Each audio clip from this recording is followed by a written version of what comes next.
Olá, tudo bem? Seja bem-vindo ao canal Instant Audiobooks.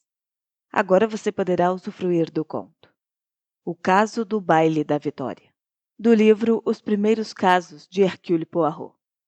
Só que antes da gente começar, não esqueça, se esse tipo de conteúdo for relevante para você, deixe o seu like aqui no vídeo e se inscreva no canal se ainda não for inscrito. Agora eu falo com você que já se inscreveu. Eu peço licença para te convidar a apoiar este projeto. Você pode se tornar um membro ou enviar qualquer quantia através da chave Pix que está aparecendo para você aí no vídeo. Dito isso, fique agora com o conto completo.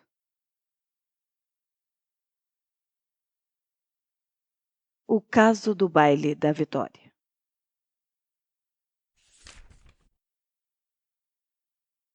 Foi a sorte que levou o meu amigo Hercule Poirot, antigo chefe de polícia belga, a se envolver no caso Styles.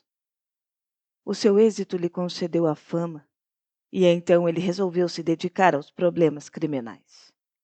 E eu fui ferido na França e por isso licenciado do exército. Então finalmente eu voltei aos nossos aposentos em Londres. E lá me sugeriram, como eu tinha acompanhado a maioria dos casos em que Poirot havia atuado, que fizesse um relatório dos mais interessantes. E nesse mistério, eu acredito que não poderia haver um início mais apropriado do que o estranho enigma que despertou tanta curiosidade pública naquela época, o caso do Baile da Vitória. E embora não demonstre tão cabalmente os peculiares métodos de Poirot como alguns dos casos mais obscuros, os seus aspectos sensacionais e as personalidades famosas envolvidas nesse escândalo, e também a tremenda publicidade que a imprensa lhe concedeu, o tornaram uma causa célebre. E há bastante tempo eu creio que é justo que o mundo tenha conhecimento da atuação de Poirot em sua resolução. Numa bela manhã de primavera, eu estava em companhia de Poirot em seus aposentos, e o meu amigo, elegante e apurado como sempre, com sua cabeça que lembrava um ovo ligeiramente inclinado para um lado, passava com meticuloso cuidado uma nova pomada nos seus bigodes. Sabemos que uma vaidade inofensiva era um dos traços de Poirot, compatível e paralela com o seu amor pela ordem e pelo método. E o Daily Newsmonger que eu estava lendo tinha escorregado para o chão, e eu estava em profunda meditação quando ele me chamou. E em que reflete assim com tanta concentração, mon ami? Ai, olha, para ser franco, eu estava intrigado com o mistério do caso do Baile da Vitória. Os jornais só falam nisso. Eu lhe indiquei a folha. Oh, é verdade. E quanto mais eu leio sobre o assunto, mais totalmente envolto em brumas me parece esse mistério. E ainda declamei entusiasmado. Quem matou o Lord Cronshaw? E será que foi mera coincidência a morte de Coco Courtney na mesma noite? Ou será que foi um acidente? Ou ainda, será que ela ingeriu deliberadamente uma dose fatal de cocaína? Eu fiz uma pausa e acrescentei melodramaticamente. Eis aí as perguntas que eu me fazia. Só que, para o meu aborrecimento, Poirot não compartilhou do meu interesse. Ele estava se examinando no espelho e apenas murmurou. Decididamente esta pomada é uma maravilha para os bigodes. Mas só que percebendo meu olhar, ele acrescentou rapidamente. E que respostas deu às suas próprias perguntas? Mas antes que eu pudesse responder, a porta se abriu e a Nossa Senhoria anunciou o Inspetor Japp. O homem da Scotland Yard era um velho amigo nosso, então o acolhemos com entusiasmo. Meu carro Japp! Exclamou Poirot. E o que o traz aqui? Bem, Monsieur Poirot, disse Japp se sentando e me cumprimentando com um aceno de cabeça. Eu fui designado para um caso que parece se encaixar em sua especialidade e vim aqui para ver se lhe apetece pôr a mão na massa. Poirot tinha Japp em um bom conceito. embora, é claro, deplorasse a sua falta de método. E quanto a mim, eu achava que o maior talento do detetive estava em obter favores como se dispensasse honrarias. É o caso do baile da Vitória, explicou Jep num tom persuasivo. Ora, vamos, admita que gostaria de participar das investigações? Poirot me endereçou um sorriso. Eu tenho certeza de que pelo menos o meu amigo Hastings aqui adoraria. Estava agora mesmo falando sobre o assunto, n'est-ce pas, mon ami? Bem, o senhor também vai poder participar, disse Jep com condescendência. E eu lhe digo, viu, é um privilégio estar por dentro de um caso como esse. Bem, mas vamos à questão. Já conhece os pontos principais do caso, não é, Monsieur Poirot? Só pelos jornais. E a investigação dos jornalistas pode apresentar os fatos de forma equivocada? Então, conte-me tudo.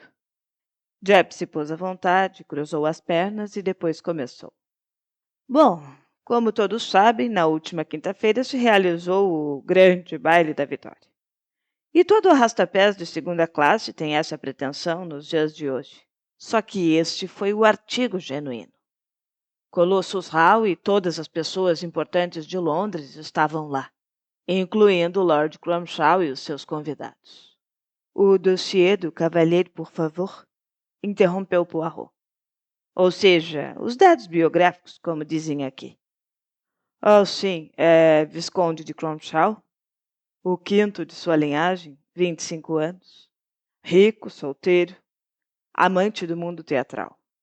E havia também boatos de que ele estava noivo da senhorita Courtney, aquela do Albany Theatre, apelidada por seus amigos de Coco, que era indiscutivelmente uma jovem fascinante.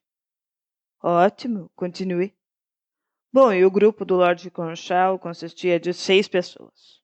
Ele próprio, obviamente, o tio, o honorável Eustace Beltane, a senhora Malaby, uma bela viúva americana, o jovem ator Chris Davidson e sua esposa, e por último a senhorita Coco Courtney. E era um baile à fantasia, como todos sabem, e o grupo do Lord Cromshaw representava a velha comédia italiana ou algo assim. La comédie de l'art, murmurou Poirot. Bem, e as fantasias foram copiadas de um conjunto de estatuetas de porcelana que fazia parte da coleção de Eustace Beltane. O Lord Cromshaw era Arlequim, Beltane era Politinello, a sua companheira Sra. Malaby era Pulcinella, e o casal Davidson era Pierrot e Pierrette. E, é claro, naturalmente, a senhorita Courtney era a Colombina. Mas só que logo nas primeiras horas dessa noitada, Poirot, tornou-se evidente que algo estava errado. O Lord Cromshaw estava descontente com os modos estranhos, e quando o grupo se reuniu para o jantar na pequena sala que ele havia reservado, todos notaram que a senhorita Courtney e ele não estavam se falando. E também era óbvio que ela esteve chorando e parecia à beira de um ataque histérico. E não, a refeição não foi agradável.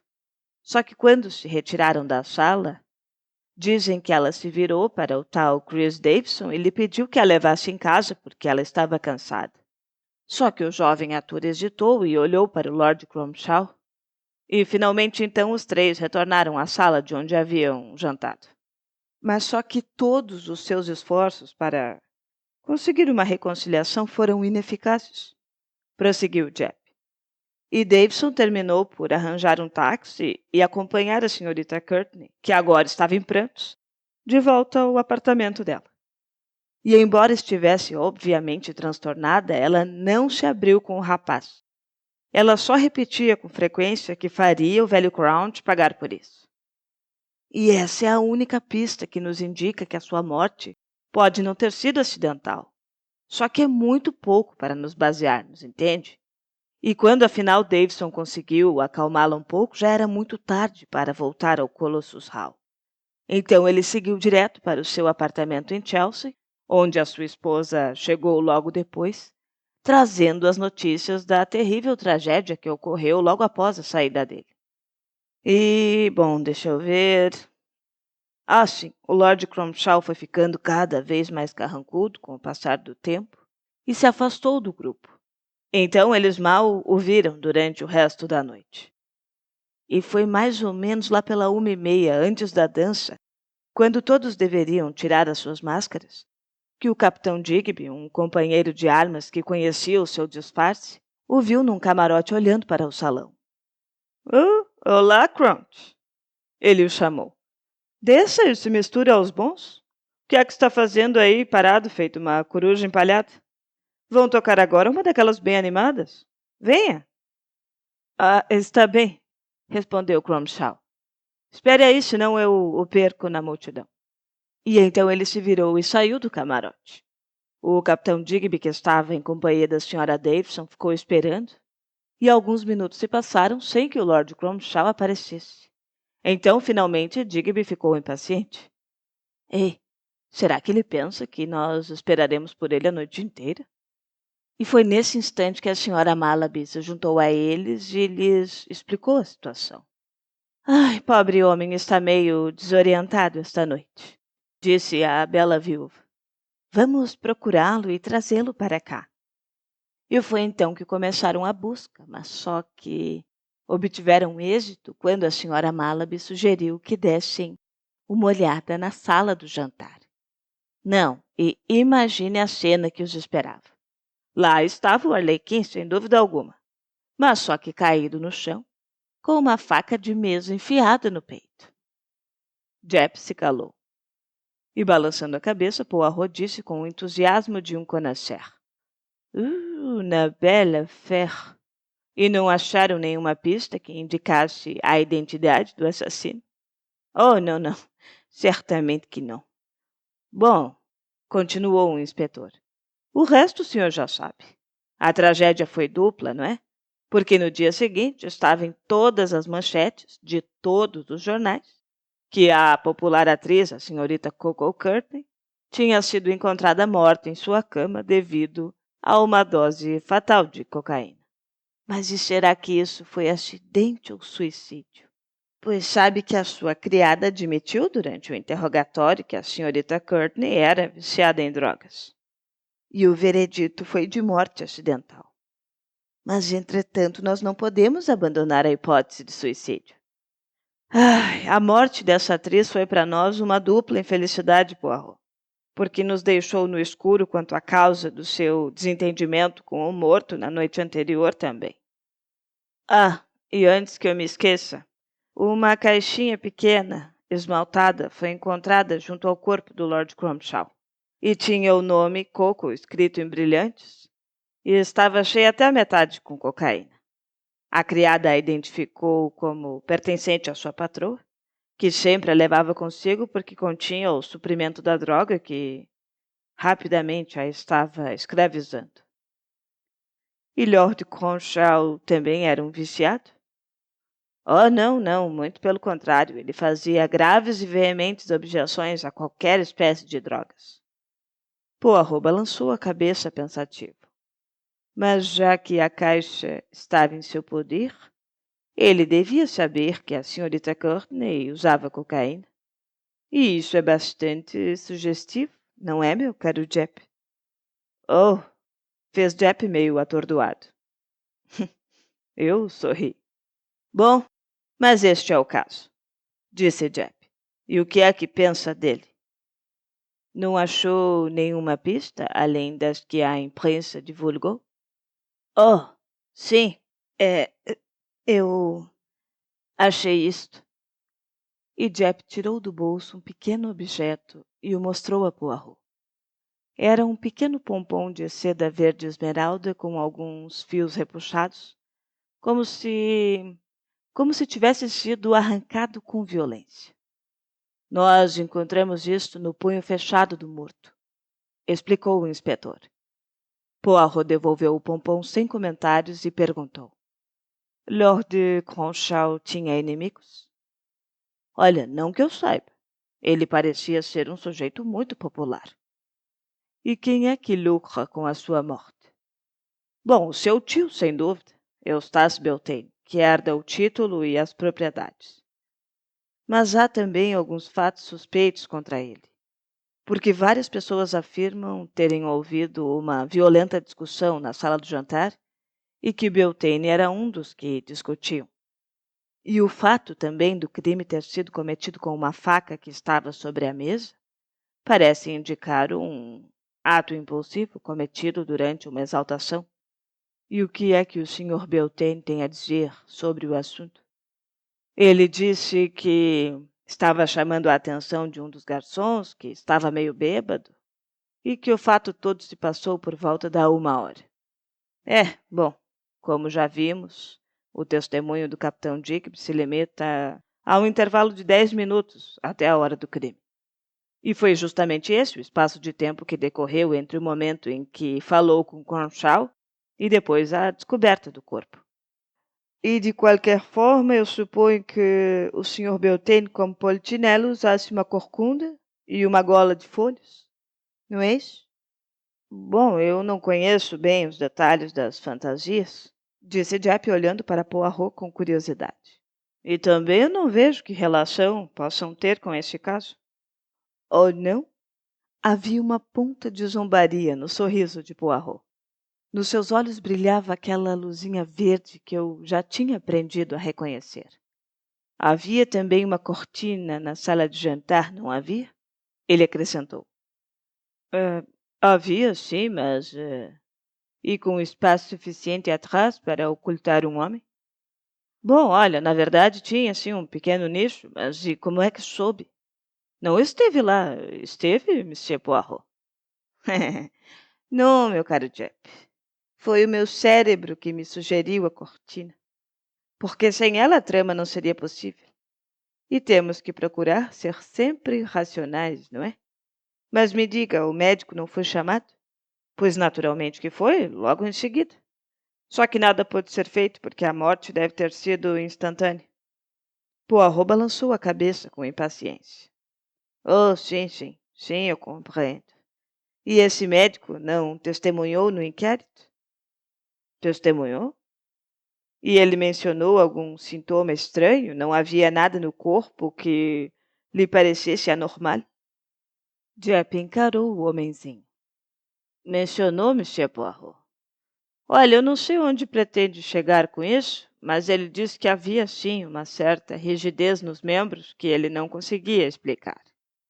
Ahá! Fez Poirot. Mon Dieu, Japp, isso dá o que pensar, não?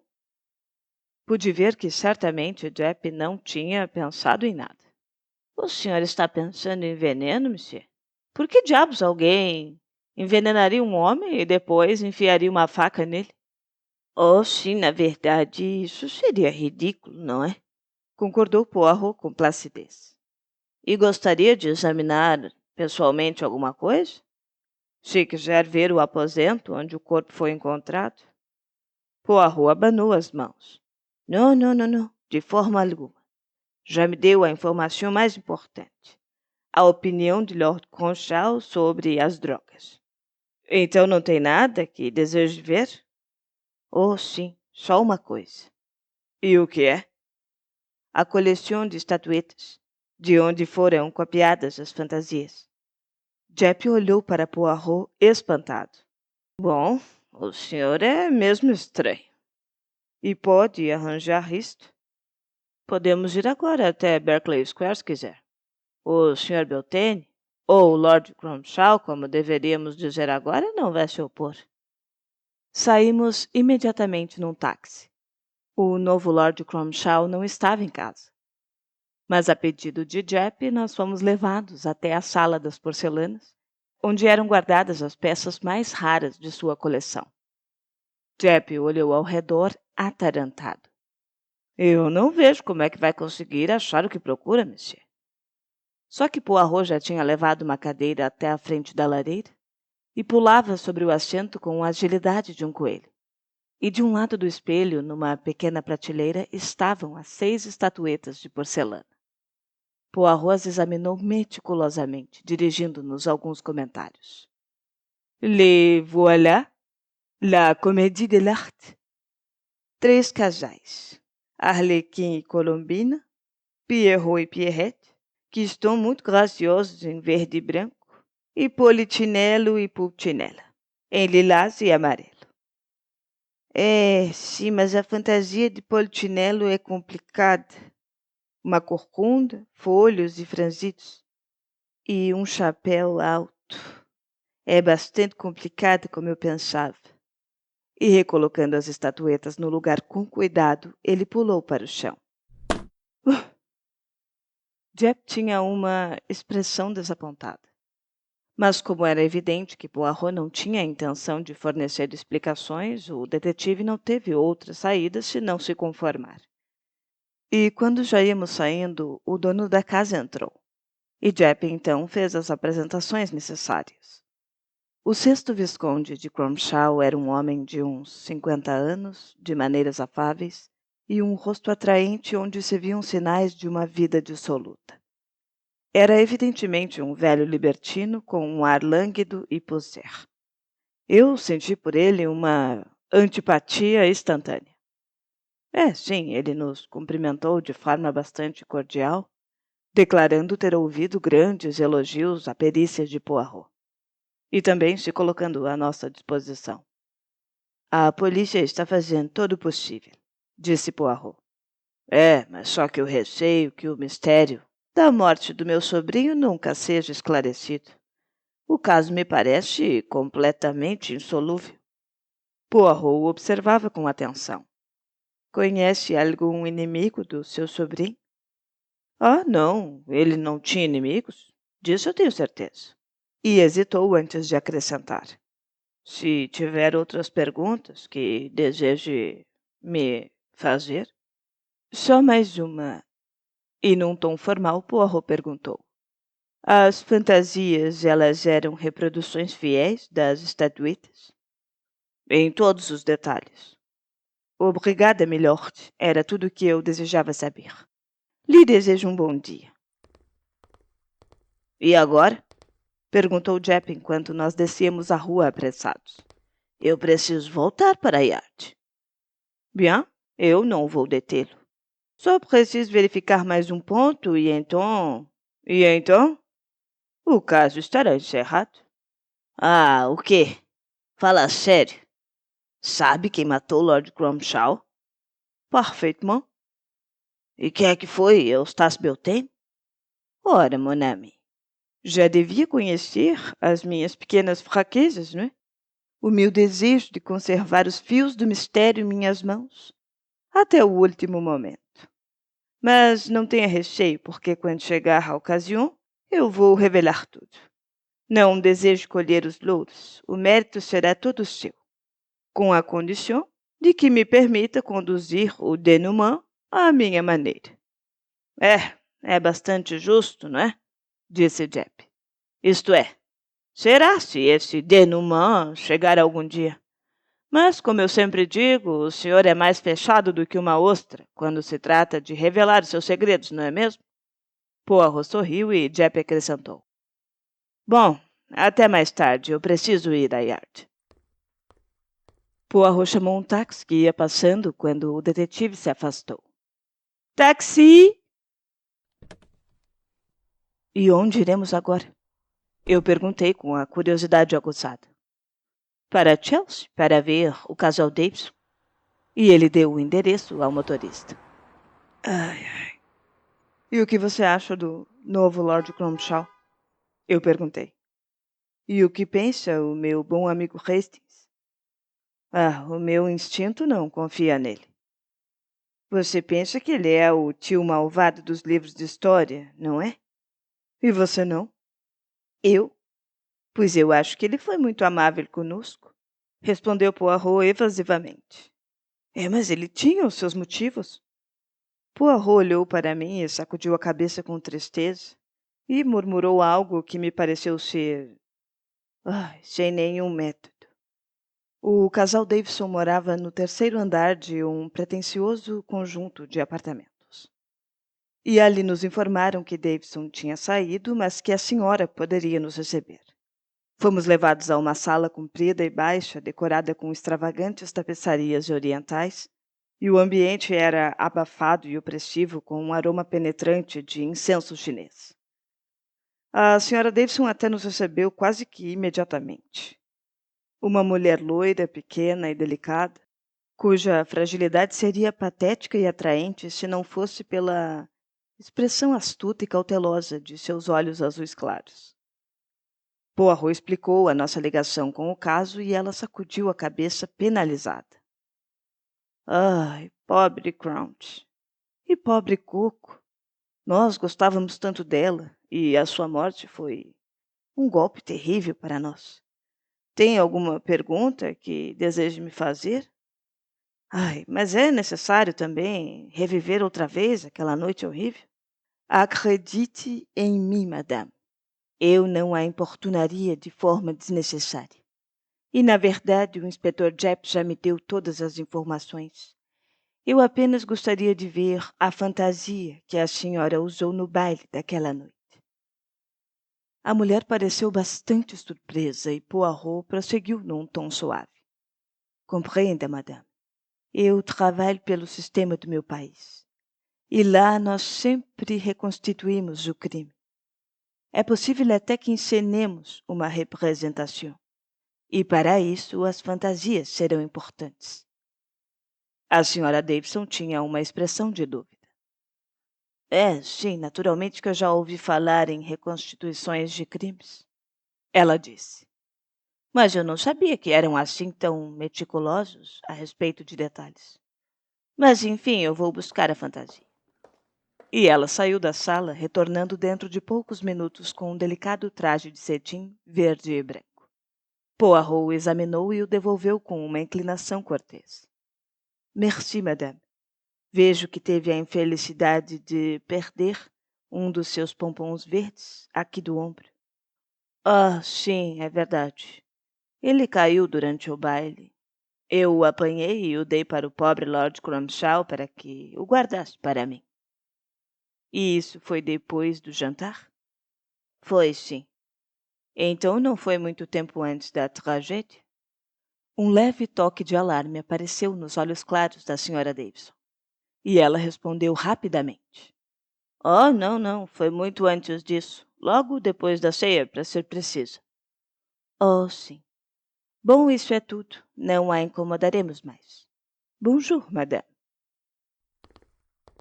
Bom, eu acho que está explicado o mistério do pompom verde.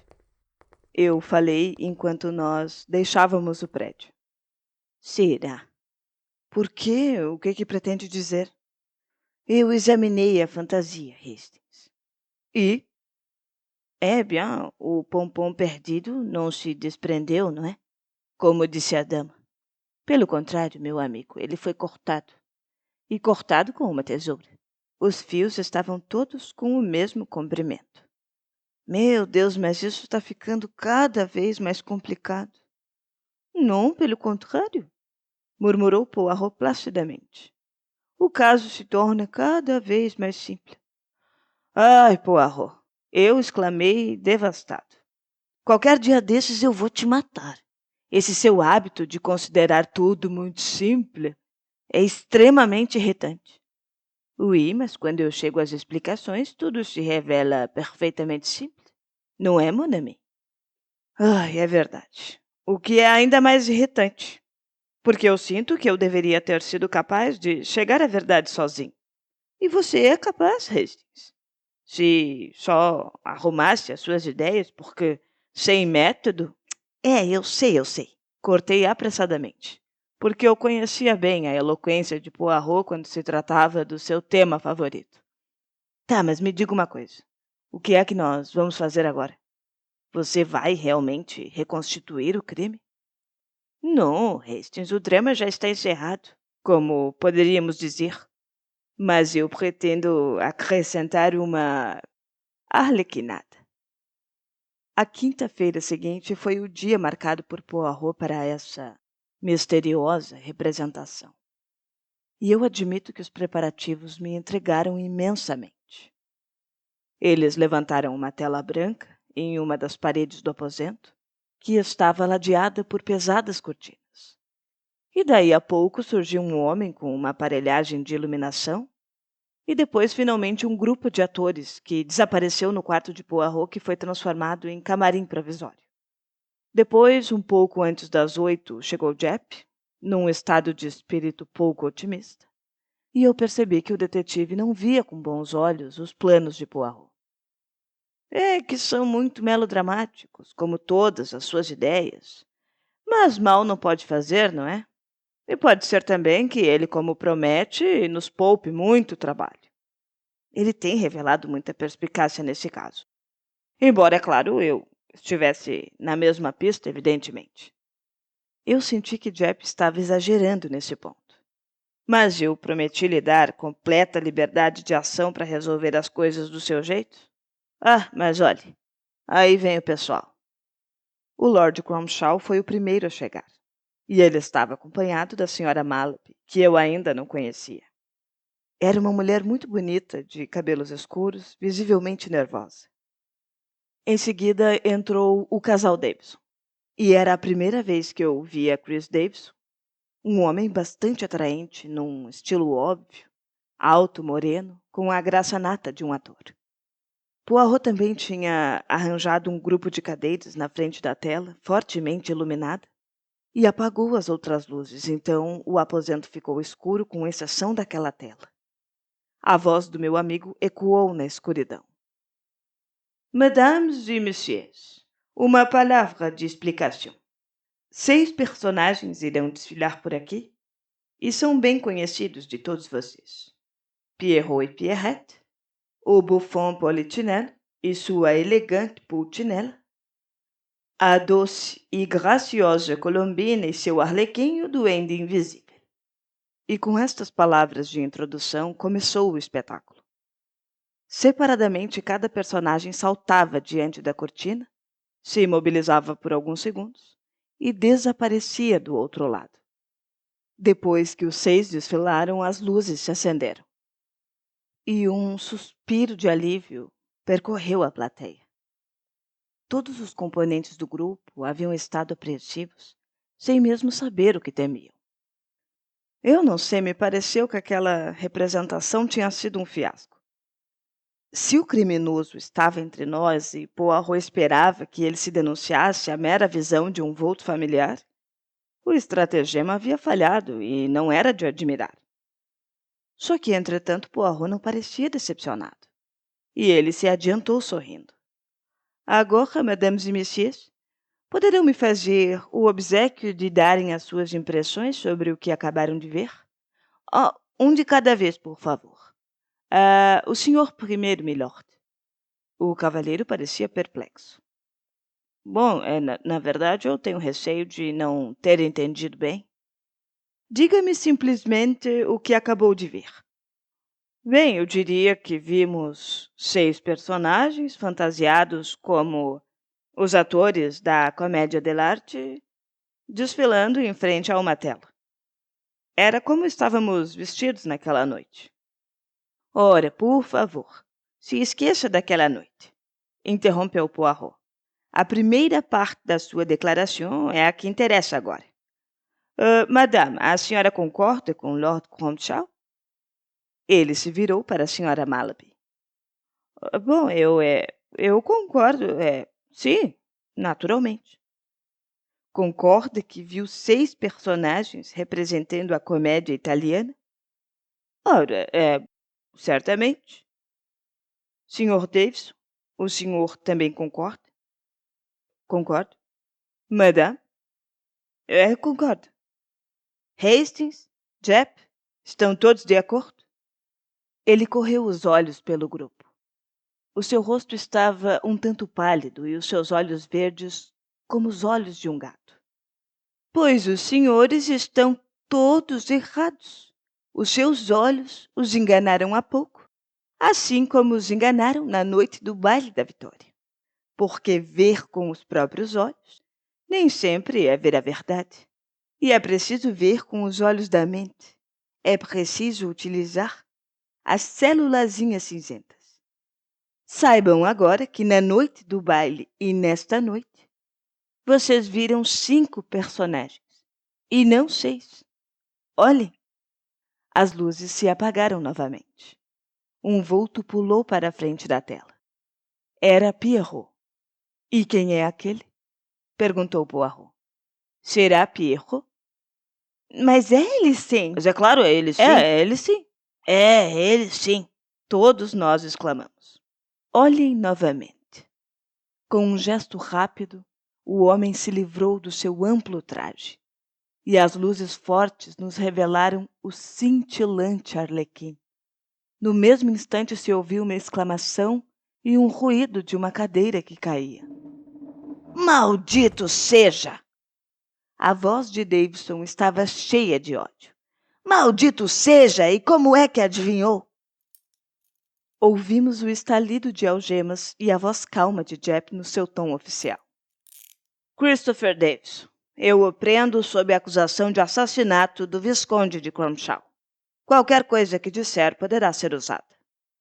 Havia-se passado mais ou menos uns 15 minutos, e uma pequena, mas requintada ceia havia sido servida, e Poirot, com um largo sorriso, era agora o anfitrião cordial respondendo às perguntas ansiosas. Na verdade, foi tudo muito simples.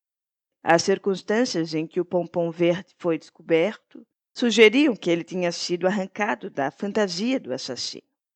Então eu deixei de lado a hipótese de Pierrette porque é necessário muita força física para introduzir uma faca de mesa, sem ponta, no corpo de um homem.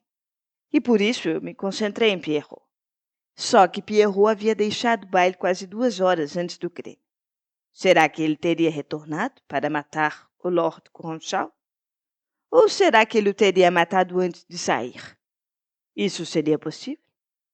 Bom, e quem havia visto o Lord Cronshaw depois da ceia daquela noite?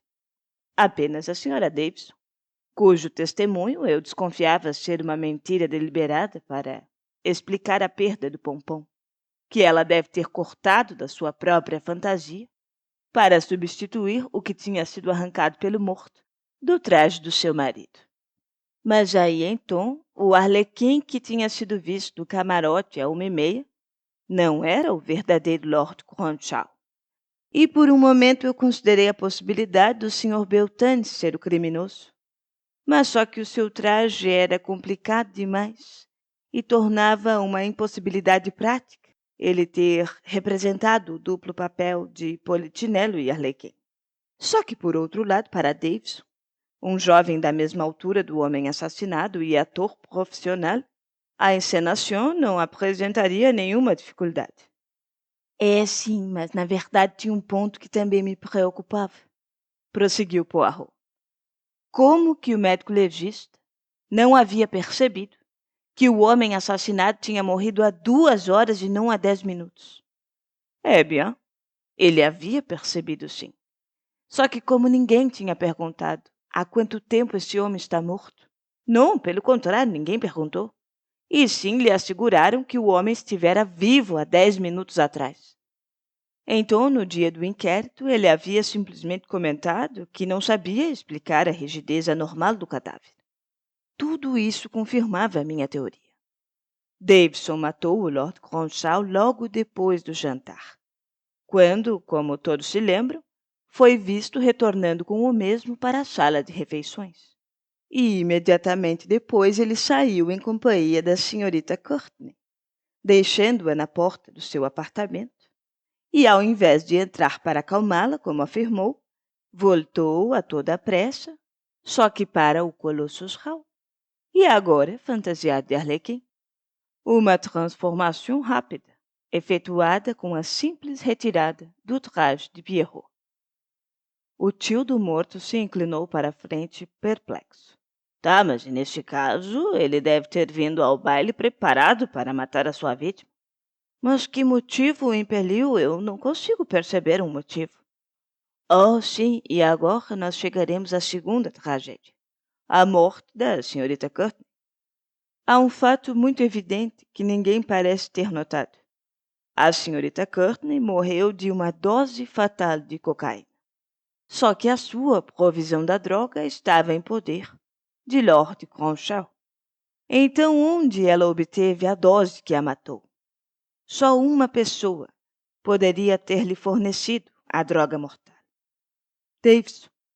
E isso esclarece tudo. Explica a sua amizade com o casal Davidson, a sua súplica a ele para que a levasse para casa, e Lord Cronshaw, que era um inimigo quase fanático dos tóxicos, descobriu que ela era viciada em cocaína e suspeitou de que seu fornecedor fosse justamente Davidson. E este, indubitavelmente, deve ter negado, mas só que Lord Cronshaw tinha resolvido obter a verdade da própria senhorita Courtney durante o baile. E ele poderia perdoar a desgraçada da moça, mas na certa não teria clemência com um homem que vivia do tráfico de drogas. E com receio de ser desmascarado e preso, Davidson foi ao baile resolvido a silenciar Cronshaw a qualquer preço. Tá, mas espera aí, então a morte de Coco foi acidental? Acredito que tenha sido sim um acidente. Um acidente astutamente preparado por Davidson, porque ela estava furiosa com Cronshaw. Primeiro por suas censuras e depois por tê-la privado da cocaína. Então, Davidson lhe forneceu ainda mais e provavelmente sugeriu que aumentasse a dose para desafiar o velho Crouch. Ah, espera aí, Poirot, e mais uma coisa, eu disse. E o nicho e a cortina? Como que você soube da sua existência? Ora, mon ami, este foi o ponto mais simples. Veja bem, os garçons haviam entrado e saído do pequeno aposento sem notar nada. Então era óbvio que o corpo não poderia estar caído no meio da sala, onde ele foi encontrado mais tarde. Então deveria haver um local onde pudesse ter sido escondido. E por dedução eu pensei num nicho atrás de uma cortina.